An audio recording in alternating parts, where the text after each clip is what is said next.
and welcome to Bastogne in Belgium. We're in the Ardennes region in the south-east of the country. My name is Paul Mayling. You join us live here for the Belgian Grand Prix, but it's also the latest stage of the European 125 Championship.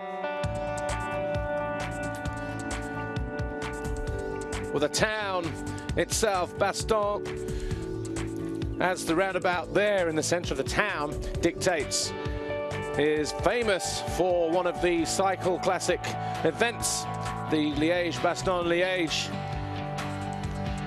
One of the most famous, right up there with the Tour de France, among others. But also this town more famous for the military past. It was the scene of one of the bloodiest battles towards the end of the Second World War, 1944-1945.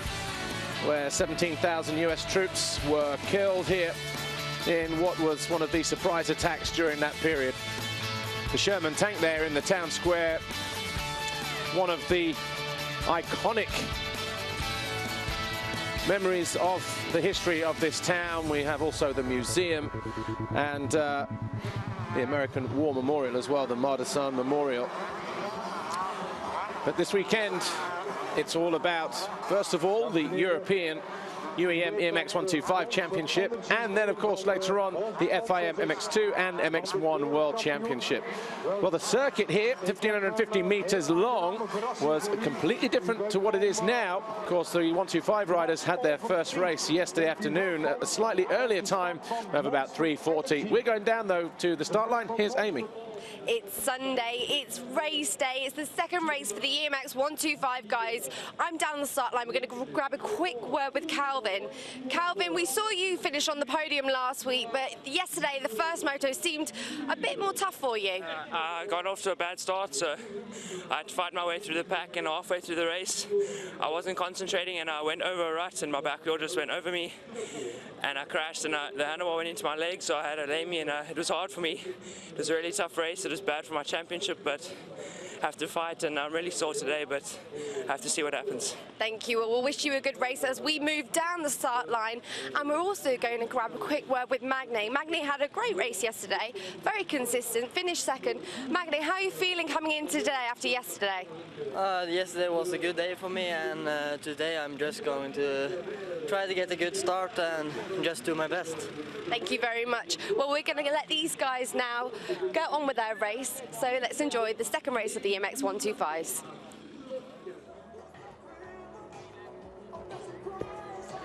Thank you, Amy. Well, as I said a moment ago, the weather conditions here couldn't be any further away from what we had yesterday. When we first arrived on Thursday, it was glorious sunshine. The weather forecast predicted that Friday was going to be a wet day, and that proved to be true as well. But Saturday should have been also a dry day, nice and windy, and it should have been a full schedule yesterday. However, the rain continued through the night, all through the day, and it was pretty persistent.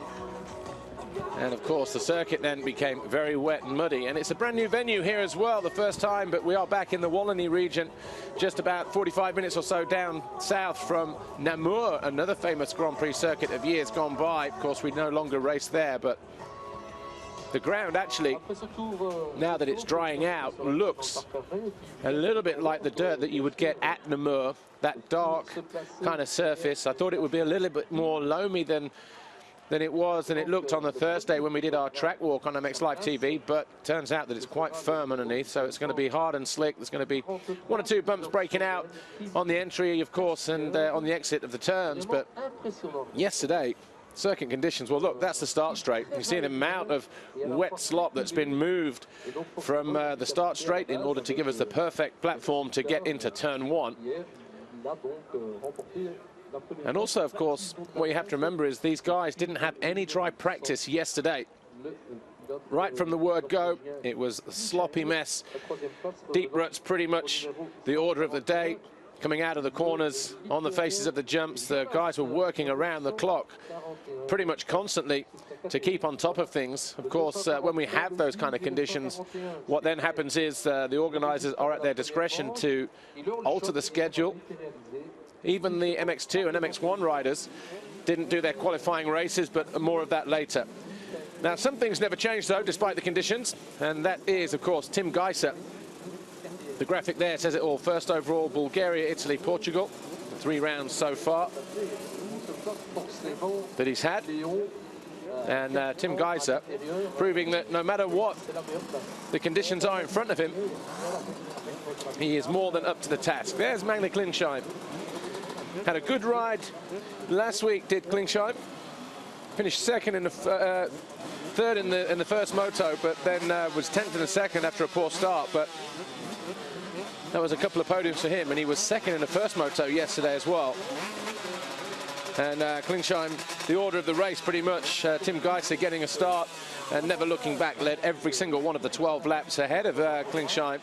Then the number 77, Arminias Jasikonis of Lithuania, he ran third for a couple of laps and then eventually came home in 5th as he was overhauled by Pauls Jonas of Latvia, who went on to finish in 3rd. That's the 1:41 rider. These are the qualifying times.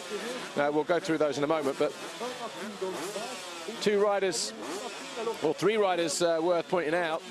James Dunn, who started in 10th, just seemed to struggle with the conditions yesterday, as did a lot of riders, but he started 10th and gradually started to drop down. He was losing 1 rider per lap over the first 4 laps, and then he lost a couple places with a fall. He tried to steady that and then ended up coming home in 26th. So James Dunn, the HM Plant KTM UK rider, was nowhere in the points yesterday after a fine second place last week in the second moto to Tim Geiser in Portugal. A little bit further down and starting way down in 26 on the opening lap, Davide Bonini. He started in 26 and worked his way up to 13th, pretty much following through the number 95 of Simone Fallotti. But the last 2 laps, Bonini sprung the surprise attack on his fellow Italian and went through and stole 13th just in the closing stages of the race. Yet Cornet of the Netherlands also ran a good race, coming through from 22nd to get inside the top 10 with a fine 8th place as well. So the guy from the Netherlands rode pretty solid, as did Anton Lundgren of Sweden, 12th on the opening lap. Wasted no time to get to 7th, but then it was pretty static from there on in. And the Swede, who now sits 5th in the championship, 12 points behind Calvin Verlanderen, and had a good 7th place in moto, a 14-point score and a 15-point score. So, 7th and 6th in Portugal last week, was right back on target. And they're pretty much the places, although actually 4th in the second moto in Bulgaria. So he has been knocking on the door for a podium, has Anton Lundgren. Well, Dave Nicoll, our race director, down there, waiting to get the riders underway. Now, obviously, the qualifying a little bit different in the European races. They have qualifying races, and obviously the winner from the first group was Tim Geiser, so that's why he went to the line first. The winner from the B group was Magne Klingsheim, that's why he went to the line second. And so the timings that you saw on the screen earlier, that was how that was decided. There was, of course, a last chance qualifying practice. 4 guys went through from there. Freek van der List of the Netherlands, Martin Kirch, Jeffrey Ebbers and Danny de Vries. And that's what makes up the grid here. Right, the 15-second board goes up then. And we're about to go racing here for the European UEM 125 Championship. So far we've had rounds in Bulgaria, Italy and Portugal. This is round 4. There's Klingsheim up the inside. He wants a good jump. And a much cleaner start line. And it's the... Wow, look at that for a whole shot. Long start straight going in, long start straight coming back. But the 471, I think, or maybe even the 411, Nicolas Ducourt. But he's got Geiser, wow, almost wheel to wheel through there. And the 2 riders almost colliding, but Geiser wasting no time getting to the front. But it was Nicolas Ducourt. Then right there behind him, Pauls Jonas in 3rd position at 141. And then on the far side, looks like James Dunn on the HM Plant KTM. So James Dunn this time getting a better start, and these drier conditions as I said before, much different to yesterday. Really opening up the racetrack now, so we should be in some fine racing this afternoon.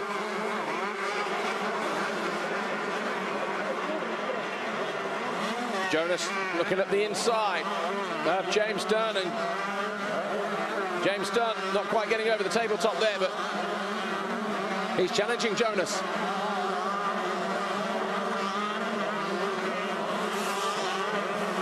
Pretty much all the way, but what a good start for Nicolas Decourt. 4:11 on a Yamaha here in the green. They're in second position, rocketed out of the start. That's Paul Jonas behind him, the 141, Latvian. Then we've got James Dunn at number 200 in fourth place. As they sweep around, coming out of the wooded section, over the tabletop. Then they have the big step up here. Quite a stretch on the little 125s. A couple of corners to go before they come over the finish line for the first time. Out of this right-hander at the bottom. Not quite 90 degrees, actually. Then they head up and then over the Monster Energy finish line. And we'll give you the rundown now where everybody is. We know Tim Geiser leads, is 2 seconds clear of Nicolas Decourt. Then we've got Paul Jonas in third. Then James Dunn is fourth. Václav Kovar, the 101, is fifth. Then we've got Ludovic Brevers in sixth. Van der Blist is seventh. Alessio Delamore eighth. And we've got Van Mechelen is in ninth.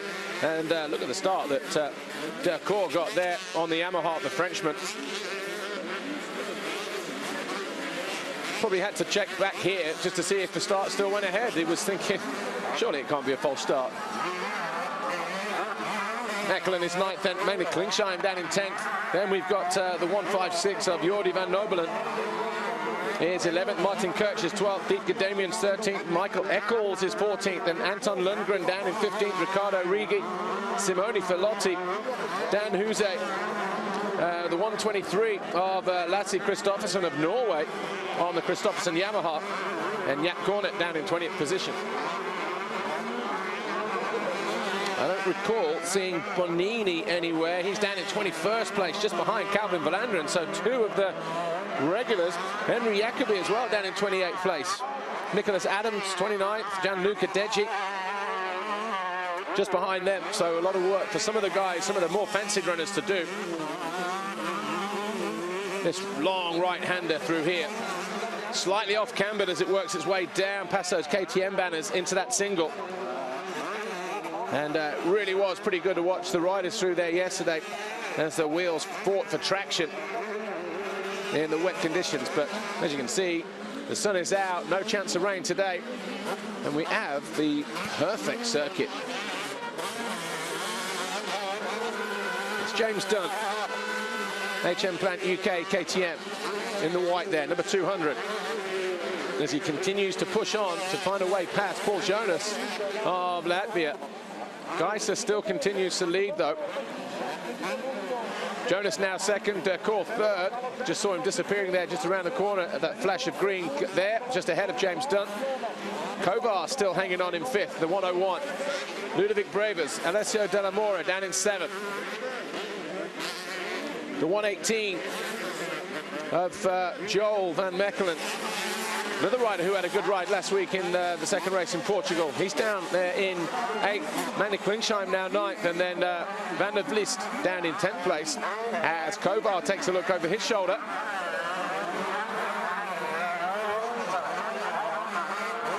Just running on a little bit too far. It's the the 5 shallow waves here. Out of that right-hander.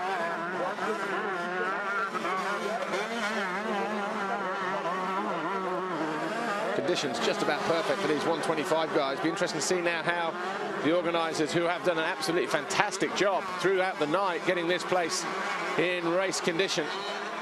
Be interesting to see now whether they will have to water during the course of the day, ironically, as the circuit dries out. But as I said earlier, hard and slick underneath, so there's going to be a certain amount of water that will go down and obviously slick up the race line.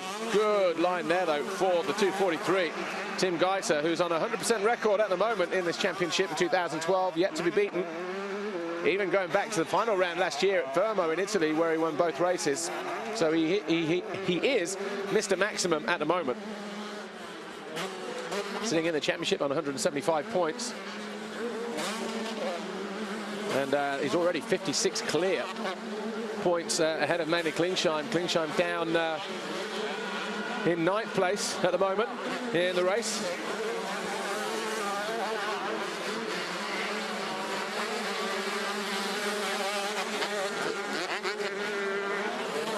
This little battle here with Mechelen, De La Mora and Brevers as they come over the line. Brevers still there at 161 in 6th place. Klingsheim is 7th to 100 in the middle of those guys.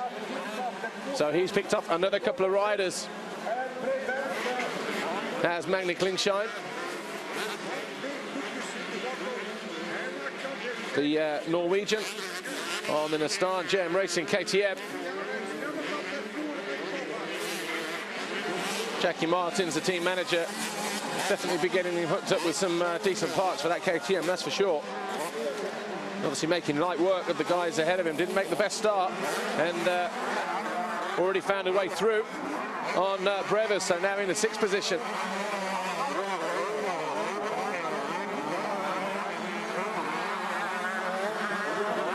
Really having to work then, Klingsheim. De La Mora coming under pressure. Looks like he's been outdone there by the 118 of Joel van Mechelen.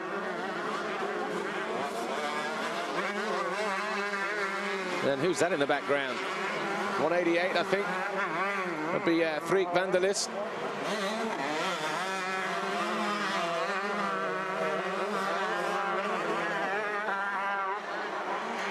That corner in the background over the Monster Energy double jump.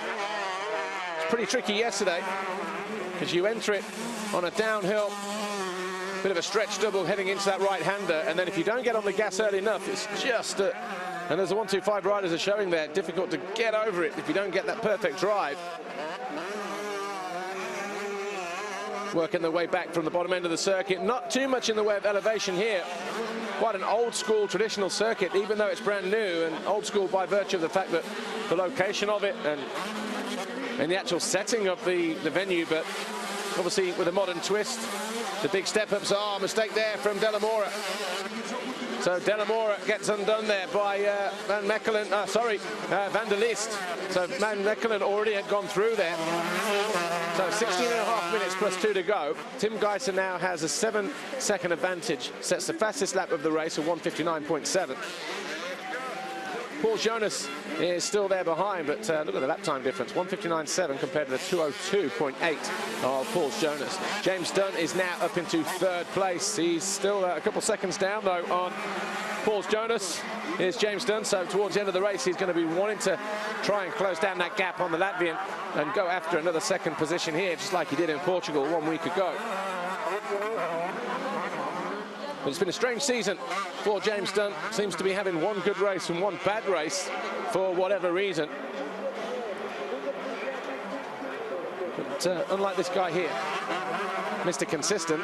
Ah, look at this. This is the battle for 2nd on the right-hand side, the 200 of James Dunn now going after Jonas. Jonas, a former 85cc world champion. And Dunn looks to have, no, gets squeezed on the outside. Will he make it on the step up here? Right, Geiser is swinging all the way around the outside here, carrying more corner speed than anybody. Durcourt is not out of this either.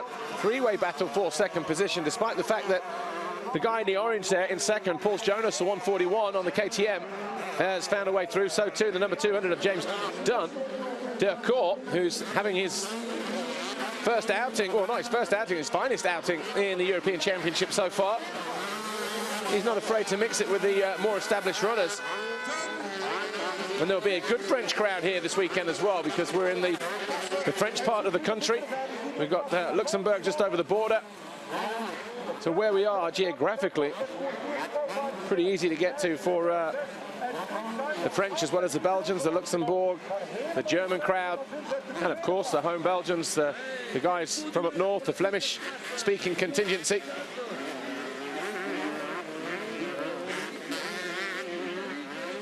So 2nd, 3rd, 4th, just here on screen. Jonas, James Dunn makes the double. Will he carry the momentum? Right, he gets himself caught short there, goes too wide.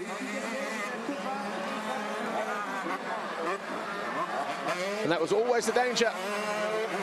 And then he's made that mistake and he's almost leaving himself open again for attack by the Yamaha rider, Nicolas Decourt.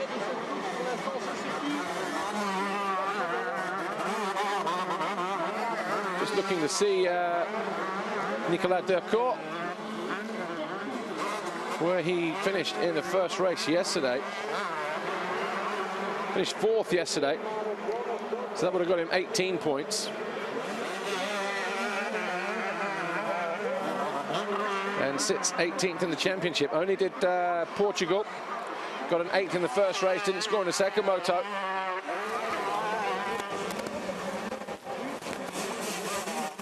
So things looking good for the Frenchman, although second half of the race looking like he's just losing the toe here. One of the riders going down. Can't quite make out who that is though, but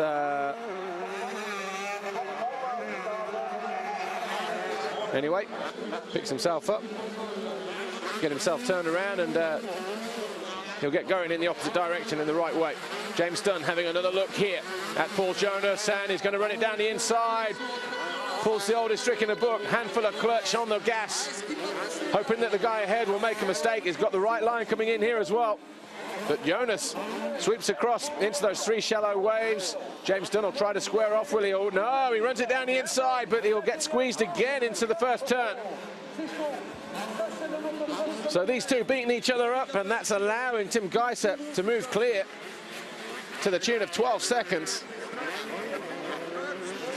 James Dunn over the triple jump, he goes. It's going to be a double single for him. He's going to try the double option again. This time he makes it stick. Can he land it and keep it tight? He gets the slingshot around the outside and does manage to go through on Jonas this time. But once again, Jonas taking the tighter inside lines, but James Dunn opting to get the slingshot and the momentum through the wave section. So the HM Plant KTM UK rider now finally moves into second position on lap 6 in this second UEM 125 European Championship race. Takes a look over to his right to see where the flash of orange and yellow is Tim Geisser, but he's nowhere to be seen. This double here, quite a stretch. You can see the lighter line in the middle where the majority of the riders have been landing. Gets over it this time. That Monster Energy tabletop does James Dunn. Ford getting ready to go out. Be slightly more than that, I think, on the timing, because he's a handful of corners away from completing the lap, so be more 10.5 plus 2, so be interesting to see now what his lap times can be. James Dunn, a 2:02.6 behind Paul Jonas last time around. There is Jonas, the Latvian, and he was a full second quicker, even though he had to come through. And you can see he's already put some distance between himself and Jonas. So Tim Geisser that time around was a 2:03.7. James Dunn a 2:01.6. Brings that gap down to 10.2 seconds. And Jonas 2:04.2. So you can already see the gap between him and James Dunn. Dunn now in second, just going past pit lane. That's 1:41. Paul Jonas, Nicolas Decourt still hanging on in there though, quicker than Jonas that time around. Could actually be knocking on the door for a third place finish here. Václav Kovar down in 5th position at the moment. He's still hanging in there. Just a 1.5 seconds or so down on Nicolas Decourt. There is Decourt there on the number 411, blue Yamaha. Frenchman, or French kid, I should say. See him trying to use all the lines, all of the track. That's turn 6. Again, slightly off-cambered through there, but helped by the aid of the ruts that have formed already this morning. Oh, Adams goes out, Nicholas Adams.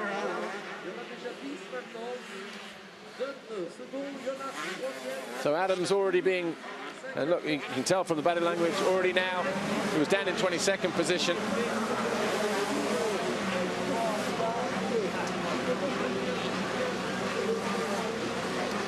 Thomas Marini coming in. Whatever problems he has, obviously, we don't know, but further down, just inside the points, Davide Bonini and Simone Fallotti. This will be harmful for their championships. Fallotti now in 15th, Bonini only in 18th position. Bonini third in the championship at the moment, just 5 points behind Klingsheim. Klingsheim is in 7th, still not find a way past Ludovic Brevers. As Geiser comes over the line to complete his 7th lap with a time of 2:03.2. Waiting for James Dunn to come through. He was 2:01.6 last time, 2:01.8 now. That gap, 8.8 seconds. So Tim Geiser can afford to relax just a little bit. But if he's not careful, James Dunn might just be coming into view there at the end of pit lane. And this is turning out to be a good ride for James Dunn. Had he not taken so long to get past Paul Jonas in the early part of the race, who knows what was a 6-second gap at the time when he found himself on the rear wheel of the Latvian. Could have been challenging Geiser for the first win and potentially the first defeat of the season. But he's got his head down and he is pushing on, James. Oh, a couple of stabs of the leg there. That's turn 5 through the waves, over the double jump, and then into that slightly off-cambered turn 6. That's Bonini. See him down in 18th at the moment. Looks to have maybe nudged aside. It won't be Jaap Kornuth, I wouldn't have thought, but maybe he has. Possibly, yeah, Kornuth not backing off. Kornuth, one of the riders who really steamed through the pack yesterday. When he started down in 22nd, got back to 8th.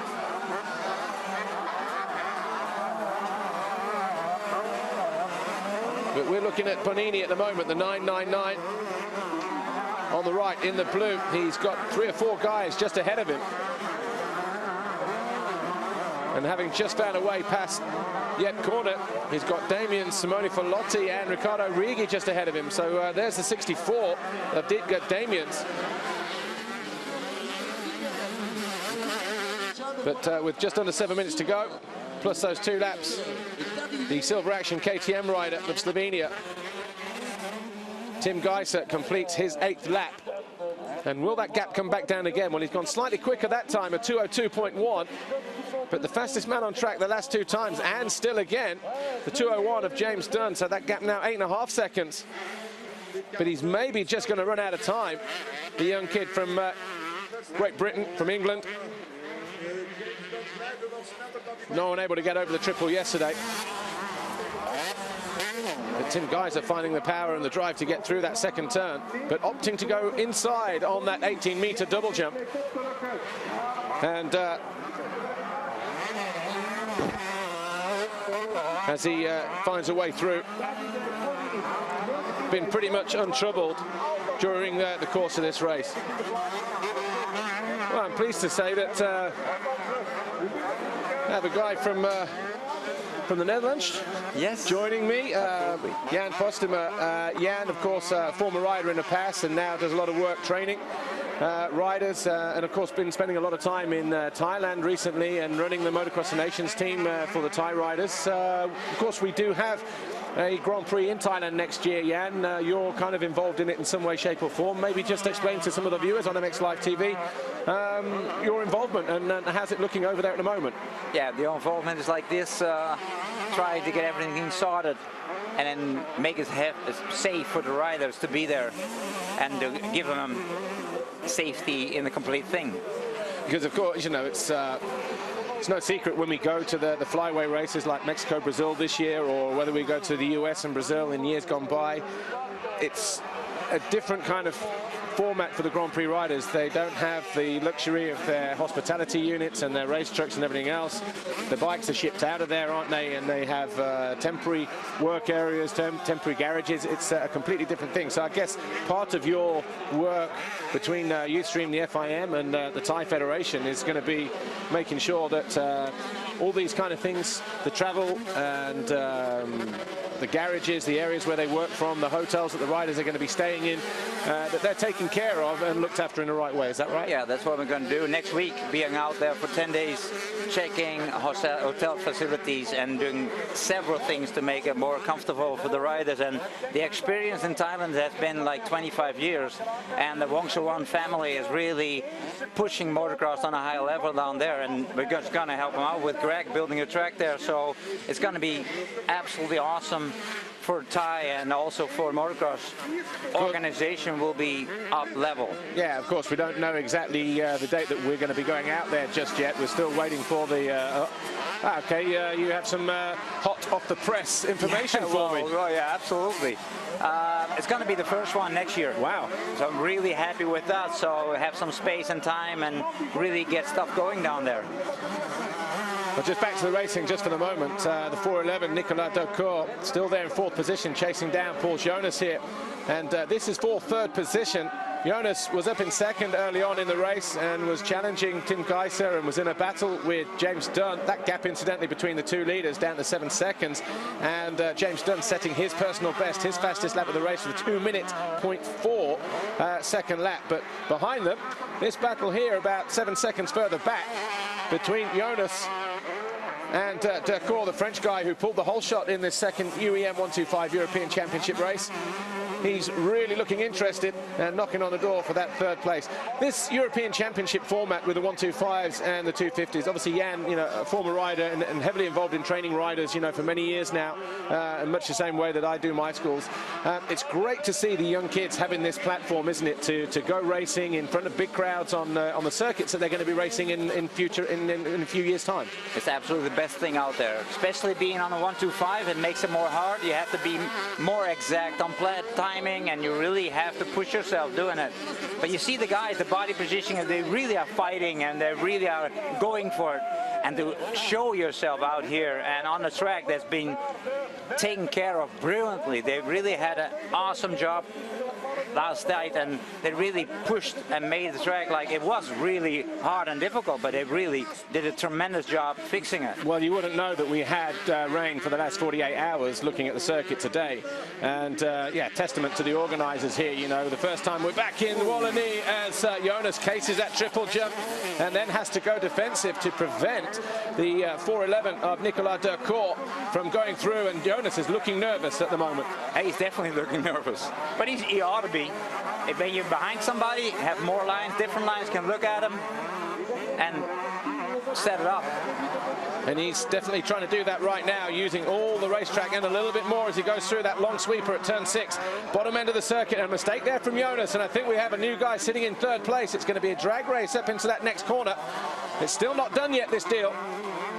It depends if Daucourt gets over the double. He does, and gives Jonas absolutely no chance to come back. And so Daucourt, a fine bit of riding there and moving himself into third position. I'm sure we'll see a replay of that in just a moment. Here we go. See this, he goes to the outside, does Daucourt in the green, and as we come out of the turn, look how low he is there. That's old school. That's absolutely old school. Just hanging it out. Whoa.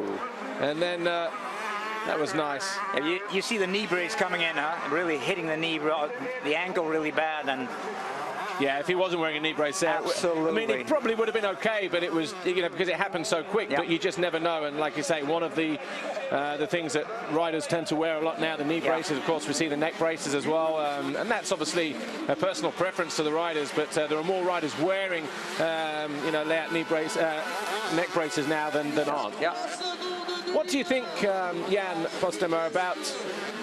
I mean, there are arguments about, let's say, this 125 European Championship, for instance, a very, very good competitive championship, but a couple of manufacturers deciding not to produce 125 two-strokes anymore. I mean, I'm a believer that when you come from the 85, you should maybe at least have 1 year riding a 125 before they go onto the 250s, just to get used to the bigger bike and that kind of thing. Do you agree? I agree, 100%. I really would like to see the guys a bit longer on a 125, because it makes you lazy being on a 250. Budget-wise, a 125 is a lot better.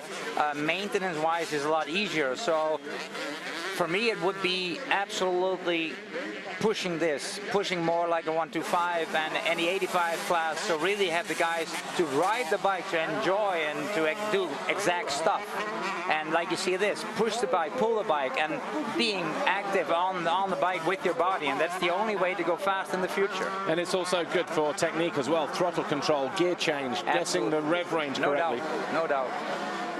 Well, these guys making it look pretty easy, but it's interesting, isn't it? You know how when the two-stroke, when the 250 four-stroke first came to prominence back in sort of, you know, the early 2000, 2001, 2002 with KTM, because it was a bigger, heavier bike and everything else, and I was allowed to ride in with the 125s, there wasn't too much of an advantage. You could still run a factory 125 and push a guy in a 250, but the development of the 250 over the last 10 years has just come on so much, hasn't it, that out of the crate, a 125 in standard form now, you know, just seems to be left behind. But is there an argument, therefore, that do we have a 125 class, or do we go to a 150 two-stroke, so that then if you do combine the classes, they can be more competitive on a 150 in with a 250 in the standard form?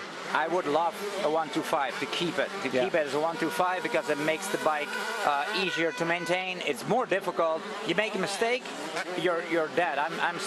Well, let's say I'm quite old. So you don't look a day over 55. Thank you very much.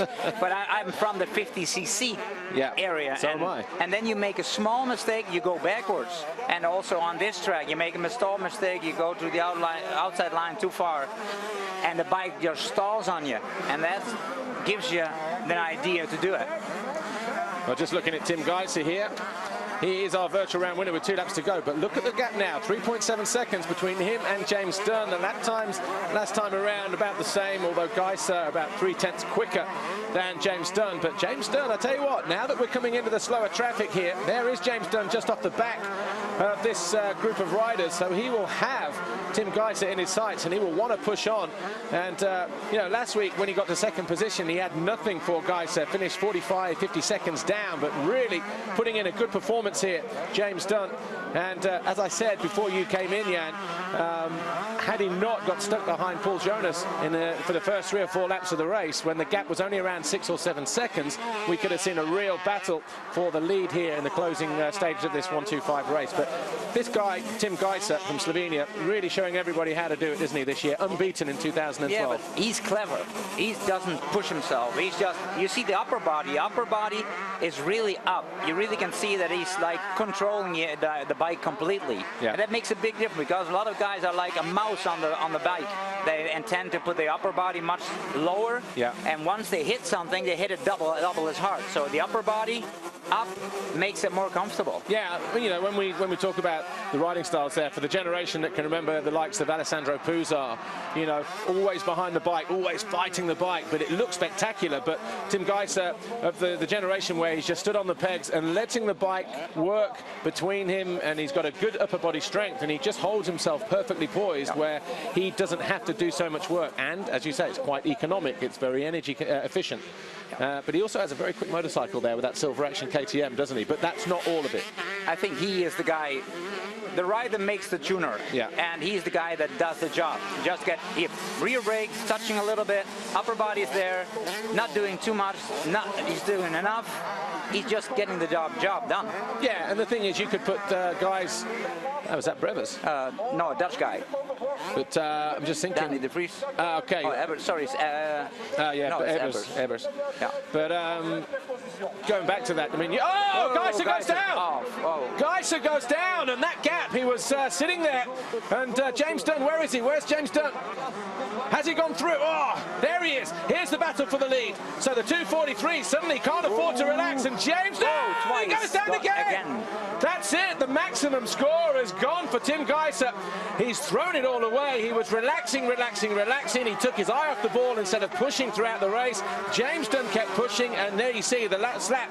And obviously applying that pressure. We saw him looking around just to try to manage that gap between him and James Dunn, and he's got rattled and he's gone down. He's thrown away the perfect score. Jan Postema. Absolutely. I think Stefan Evers did it once. Yeah, in South Africa as well. Yeah. The GP there back at Sun last City. lap, Yeah. and just waving to the crowd and then lost the front end. Grant Langston did it in a Supercross. He was on the verge of giving KTM their first 125 Supercross victory back in 2001, I think it was. Same thing. But what a school. What a school to be out there and to make these kind of mistakes when you're very young. Yeah. And he won't make it again. Exactly. So it's just the place to be and to enjoy it. It's great. It's absolutely great. Magnificent to see it. And it's going to be great for James Dunn as well. He's an English kid riding on an English, a British team, because it's run by an Irishman, Roger McGee, a former Nations team manager for Northern Ireland. But checkered flag goes out, and it's a win for James Dunn. And that's his first ever European Championship victory. And what a time to do it here in Belgium. There'll be a lot of British support out there, but finally for him, you know, he gets the job done. But look at that, shaking his head. He can't believe it, Tim Geiser in the yellow. He still wins the overall, but look at that, third, almost second because of the mistakes there. The 411 of Durcourt. In fact, he got second. Durcourt came over the line in second. So he took even... mid-air. Geiser just before the finish line. So that's second place. So what a turn up for the books then in this 125 European Championship second race. And as we said, Jan, a moment ago, some great racing and a great school as well to learn your trade and learn mistakes as well. You can learn to win races, but you can also learn from your mistakes, and you always have to do that. And especially the happiness after, I mean, being second or third, just being happy. I mean, it's a party out there. Just enjoy it and enjoy the riding, enjoy the crowd, enjoy the total thing. Yeah.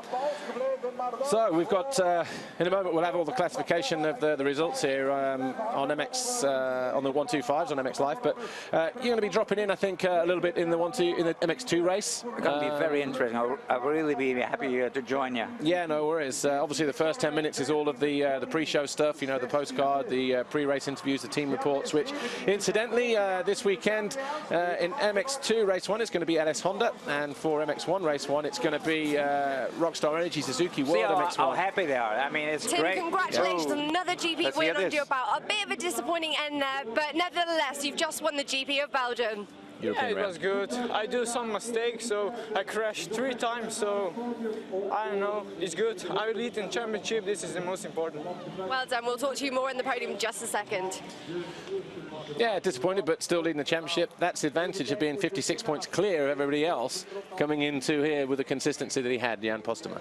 Yeah, I'm surprised. He's really professional. He just talks like, okay, stuff happens like this, and I say he's still leading the championship. That's the most important thing for him, and a clever boy. Yeah, and good as well for James Dunn to, oh, look at that, he just got short. He endoed it big time. Yeah.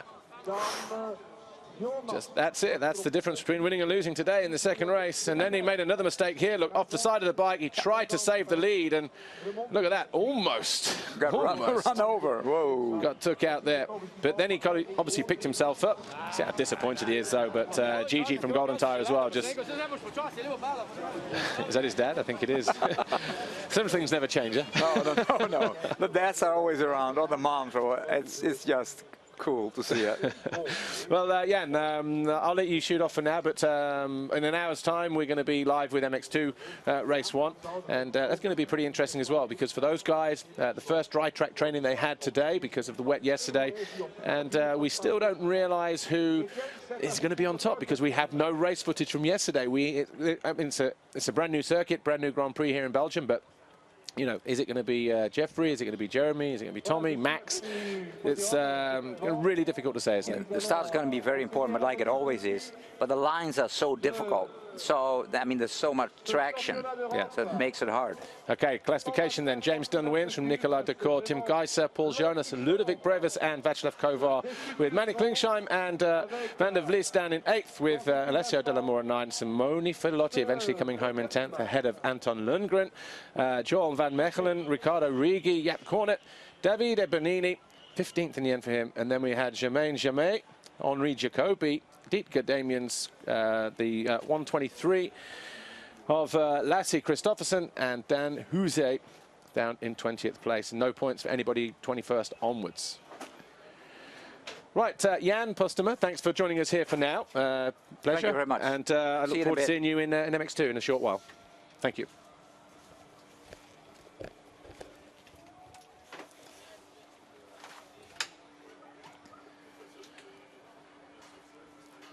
So we saw the overall classification for the race just a moment ago, but overall round belongs to Geiser with Decour and Jonas. So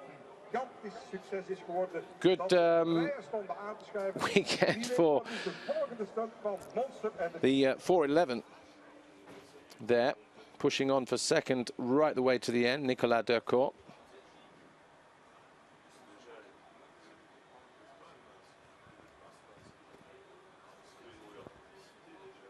And Paul Jonas on the podium for the first time this year as well. So what an interesting day then. Interesting weekend so far with the weather and the rain and all of that.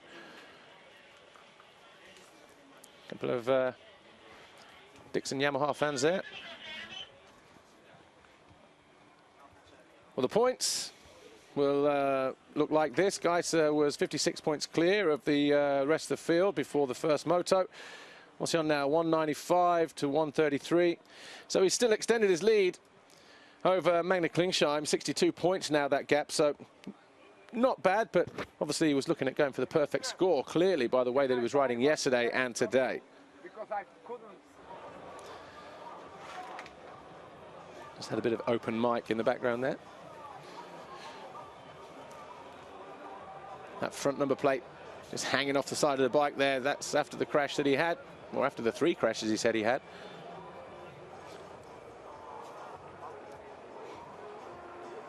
But it just goes to show, as we mentioned a moment ago, Tim Geiser just maybe taking his eye off the ball, built up a pretty decent lead, 12 seconds, thought he could manage it, but got to the point where he got into the traffic, into the back markers, and James Dunn continued to push on.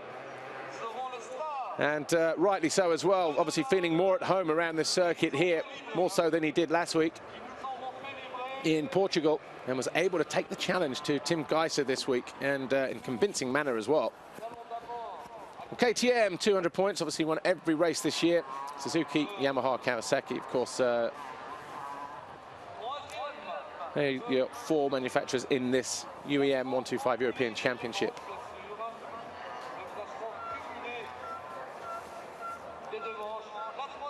So James Dunn then, he'll be pleased with his first ever victory in 125 European Championship.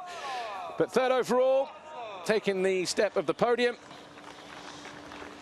The 141 of Paul Jonas, the KSM Racing Team rider from Latvia. Second overall though, look at him, he looks like he's about 7 years old.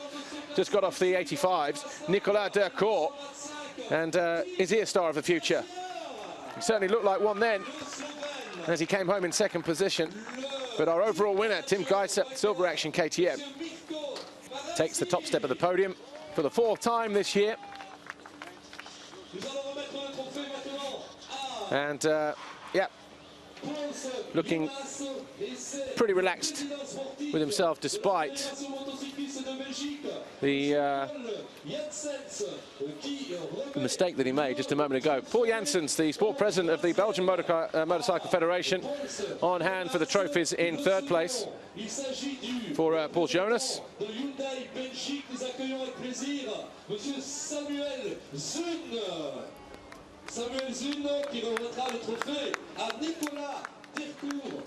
Samuel Zune, Hyundai Belgium, one of our sponsors here this weekend, gives Nicolas Decour his first ever European 125 Championship trophy. But Tim Geiser, once again, another winner here. Getting used to it. Here's the winner's trophy. Paul Janssens again, on hand. That's your top 3. Of course, we still have the manufacturer's trophy to be handed to Silver Action KTM on behalf of KTM, of course, winning manufacturer this weekend. And winning team, Marco Madashki, the team owner, team manager there on the left. And once again, our representative from Hyundai doing the honours there in this 125 European classification. Our UEM representation this week from Giorgio Bonfigli, handing Tim Geiser another championship red plate. He's a winner here in Belgium this weekend.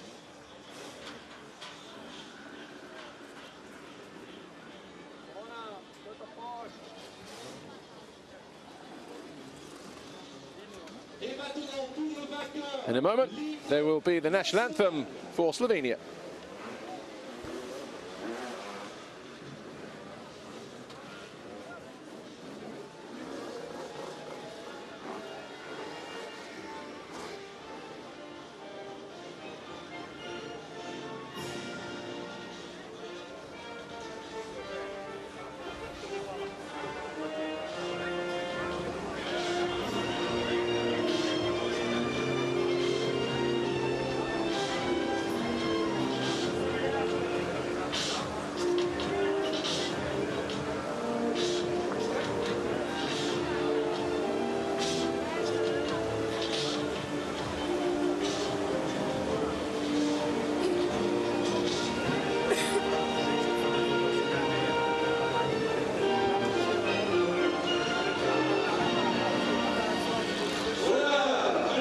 So the national anthem for Slovenia, for Tim Geiser, winning here this weekend in Belgium. Austria, though, winning manufacturers. Here is the national anthem of Austria.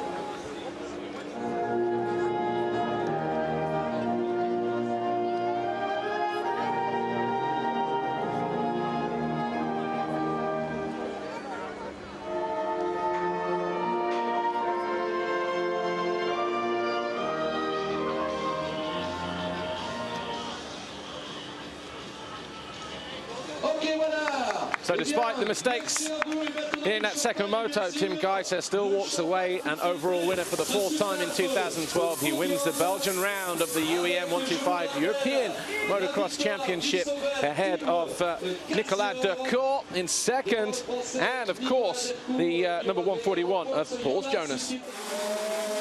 Well, the gate dropped here in the second race. Magne Klinsheim didn't make a good jump from the inside, but it was Nicolas Decour who found a way through and led coming out of turn one. Took a look back over his shoulder as well to check see if it was still real. In second at that time was Paul Jonas, but James Dunn found a way through with a handful of laps to go and then set about the challenge of closing down Tim Geiser, who was already about 12 or 13 seconds clear. Further down the field, riders coming through the field were the number 95 and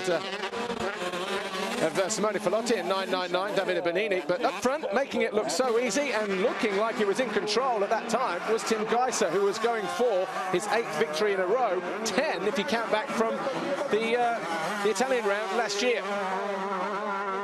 Well, Decour, who started first and dropped back to fourth, eventually found himself challenging for third place when he closed back in on Paul Jonas, the number 141 there on that orange KTM.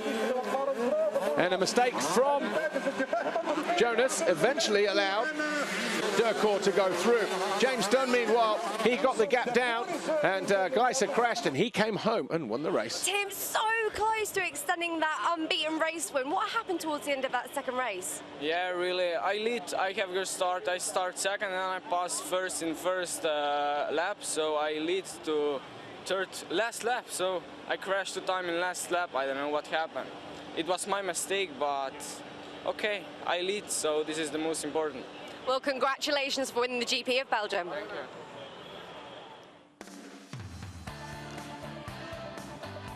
Yeah, turned out all right in the end for Tim Geiser, of course. Extends his lead as well by another, what, is it 6 points over Magne Klinsheim? So now 62, 63 points clear, something like that. But of course, we'll see the 125 European Championship guys again in Sweden, which is going to be in 2 weeks' time when we go to Uddevalla. That's also the next round of the FIM MX2, MX1 Motocross World Championship as well. But second overall, Nicolas Decour. Wonder if his English is any good. Nicolas, you took the whole shot in that second race. How do you feel? Je suis très content. J'ai beaucoup travaillé cet hiver avec mon préparateur Hervé Tip Top. Je le remercie beaucoup parce que il fait beaucoup pour moi. Mes parents, je remercie aussi tous ceux qui me soutiennent, mes sponsors. Et je suis vraiment très content. I'm very happy. I'd like to thank all my sponsors. We worked super hard over the winter and it's great to finally be back on the podium. So I'd like to say a big thank you to everyone. I didn't realize Amy Dargan was so fluent in French. But anyway, second overall, 411. Nicolas Decour. I say, he looks like he's just fresh off the 85, so I'd put him down around about 14 years old, something like that. But already well schooled in media. For a slightly easier race today than yesterday, how has your weekend been? Weekend was pretty good. I take good start, second race, and the first race was really bad start, but the race was very good. And yeah, track was slippery, but I like. Congratulations for finishing on the podium. Thank you. Yeah, third overall, Paul Jonas. Good weekend all in all for him. Gets himself on the box. A bit of extra mileage for the sponsors and all the rest of it. But he'll be looking forward to going to Sweden, as we all will, to see how the next stage of this UAM 125 European Championship drama unfolds. Well, the next action out on track, which we will not be covering, is the Evo motocross race. Guys who were riding bikes before 1990, they've got a 15-minute plus 2-lap race. But we'll be back in about an hour's time. That'll be race 1 for MX2. My name's Paul Malin. Thanks for watching today, and we'll see you just a little later on. Bye for now.